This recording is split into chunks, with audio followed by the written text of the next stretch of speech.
Today we're visiting Shakespeare's Globe Theatre, and it's one of the delights of London that's often a bit misunderstood. I think people think it's going to be a bit highfalutin and overly thinky.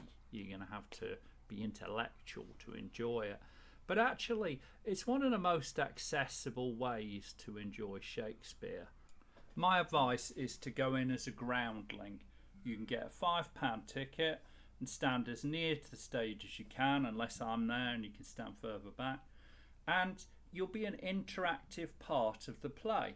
I've taken several people who I could see from their face were thinking, oh, this is going to be a little bit highbrow and a bit adult and a bit thinky.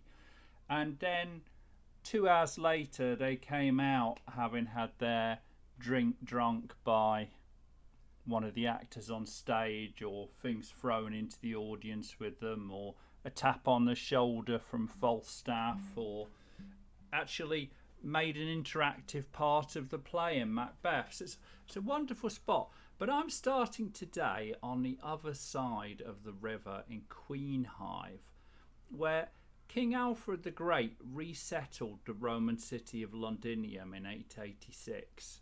He was uniting Britain, or England, and he realised that whilst fighting against Vikings, the Roman walls of London provided an excellent safety net. So he actually resettled here, and this is Queenhive. It's right directly opposite the Globe Theatre, and it's been excavated, and this lovely mosaic has been put up that explains the history from the first Roman invasions, 54 BC, the Roman settling in 43 AD with Julius Caesar, various bird life and fish that are here, Hadrian, who you can find his statue near Tower of London. The city walls were built in 200 AD. And then the court of Mithras, you can go to the Mithraeum, about 10 minutes walk from here, which is free. And the only reason I haven't done a video on it yet is that you're not allowed to video the interesting bit, unfortunately. Well worth a visit, a quick museum. And there's a claim here that King Arthur may have been inspired by someone resisting Saxon raids. I've heard 1,000 explanations of where Arthur comes from, and I'm sorry, but I find that one of the weaker, because there are records of Arthur earlier, and the fact that he primarily has Welsh links is a little bit hard to line up with that explanation. But here's the eels, the yellow and silver, the different types you could get. Alfred defeated the Danes in 886, moved back to London, and this was Queenhive. It was on the River Hive, and it was one of the earliest wards of London. And then you have 1066, the Norman Conquest, Queen Matilda, explanation of the types of goods that were landed here, and then the first stone bridge at London Bridge was built, actually had houses on. That was to replace the one that the Vikings pulled down. London Bridge is falling down, it really did fall down. Chaucer, well, the Canterbury Tales, he would have walked Canterbury through, probably not here exactly, but near. And an explanation of the Guildhalls built, which is actually on the site of the Roman amphitheatre. You can check out our video on that. Great Fire of London 1666 started about 5 or 6 minutes walk from here, and then the different types of goods changed, and Queenhive Flour Wharf was established here just before the Big Stink, which introduced the sewers. The sewers, well, I didn't really introduce them. To deal with the Big Stink, Bazalgette was hired to build the embankments on either side of the river, which contained sewers within them. And we're going to see a little bit more of Bazalgette's work, because we're working our way around. This is now housing and offices, but you can see it's directly opposite the Globe. The main Globe Theatre is the white and wood with a straw roof, and next to it is the Swan Restaurant, which I can tell you is a very good place to have a pleasant meal near the river. And the main entrance to the theatre is actually to the left down that side road, and you go in, there's a good shop, and there's also an indoor theatre which is candlelit and really also exquisite, although we're going to be looking just at the Globe Theatre today, and we'll walk over the Millennium Footbridge. You can see where it all is. It's right next to Tate Modern, which hopefully you watched our video on that recently. But it's a beautiful reconstruction of the Globe. It's not at the spot where the original Globe was, so please do wait till the end and I'm going to show you exactly where that is. But the Globe Theatre is a pretty faithful reconstruction of what the original Globe Theatre looked like. The original was actually burned down during Shakespeare's life when a cannon misfired during a play, but was then rebuilt. And they used to have these flags here. They used to have a flag in front of the theatre, and this wasn't the only theatre. There was the Rose as well. There were several well-known theatres here. And they would run up a flag so that people in the City of London could see whether they were having a tragedy or comedy or history, and then decide to come over, and they'd take the ferryman's boat over, because it was a much flatter, shallower, wider river back then, which is partly why the Globe wasn't here, because this would have been far too close to the water. And it's also why the River Thames used to freeze over as well.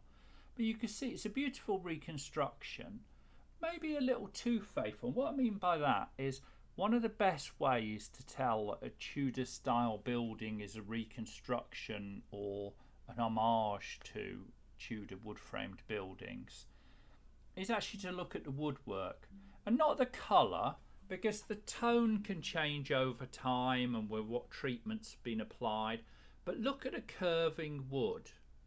And if the curving wood looks like somebody actually had measuring tools and was measuring and producing equally curved wood, then it's probably a reconstruction. Whereas if you see someone working with the materials they have, where there's more texture and the wood curves differently and not exactly symmetrical, that's often a good way of spotting an original Tudor framed building. We were going to head in. You can queue up down here. You have to buy your ticket in advance, but where these gates are to the left, you walk up through those gates and they open them just before a performance.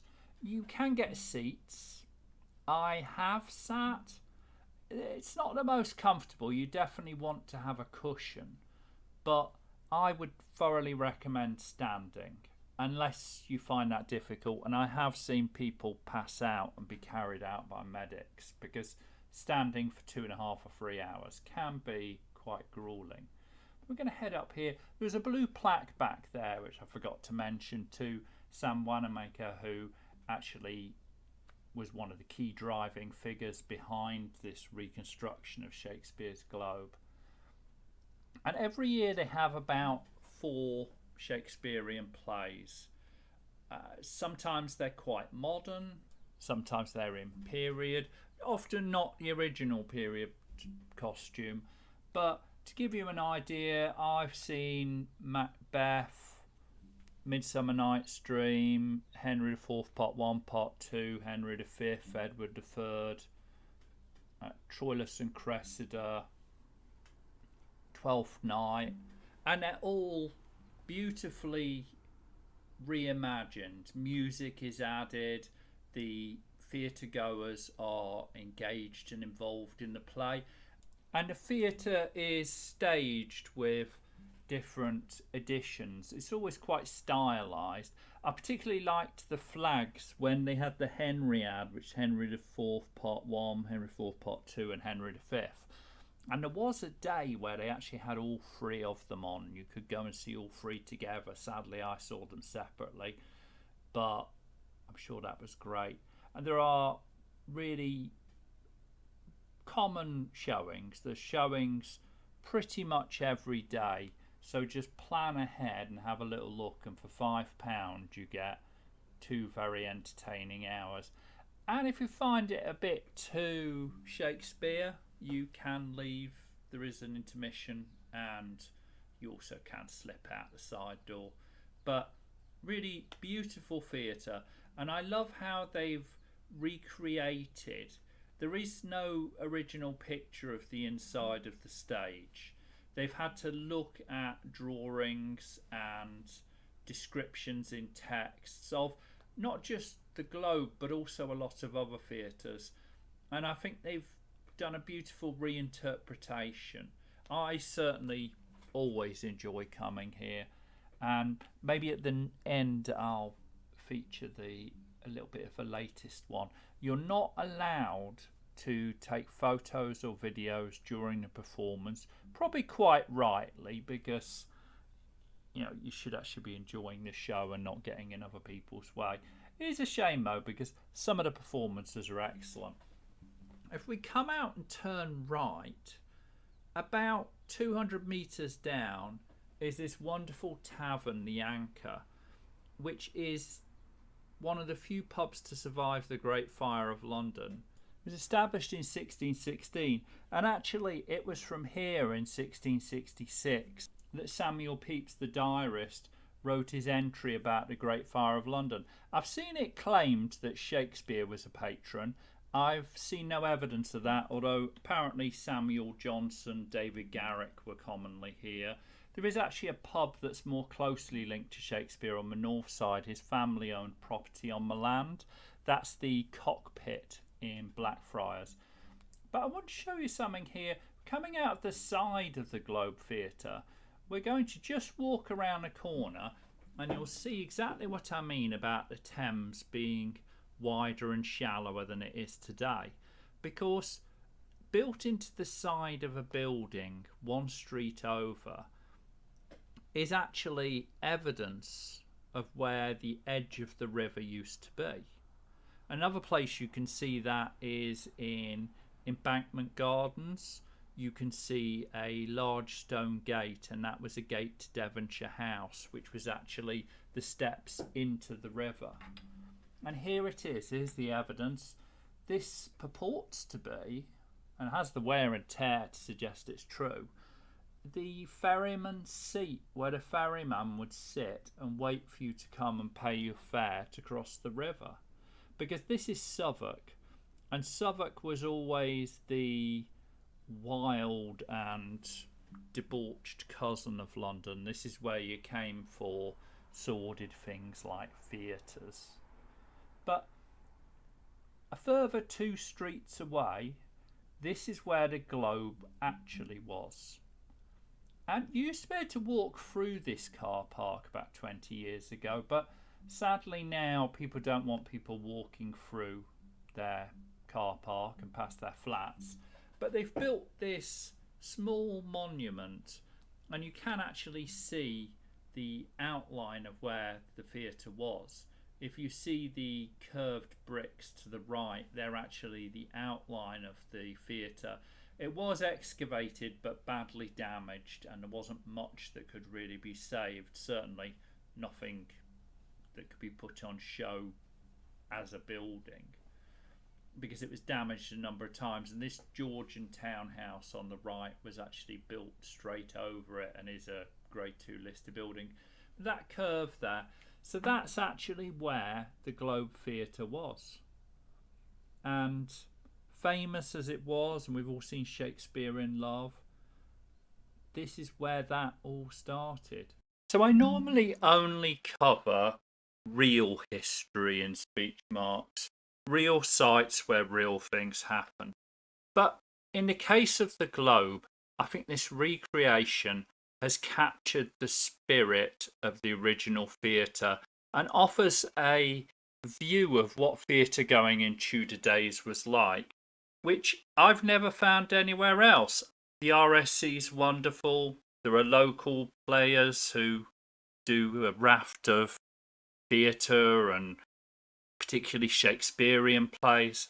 But there's something about standing in the pit, leaning against the stage, as the actors are around you, standing on this podium to the right.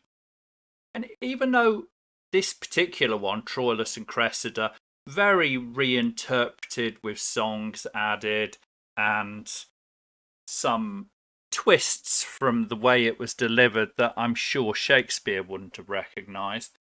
It's an updated Tudor theatre experience like no other. And only £5. If you go as a groundling, it's far better than sitting in a seat anyway. So please do like and subscribe, and hopefully we'll see you again for another Unbound History next Saturday or on Monday for a museum tour.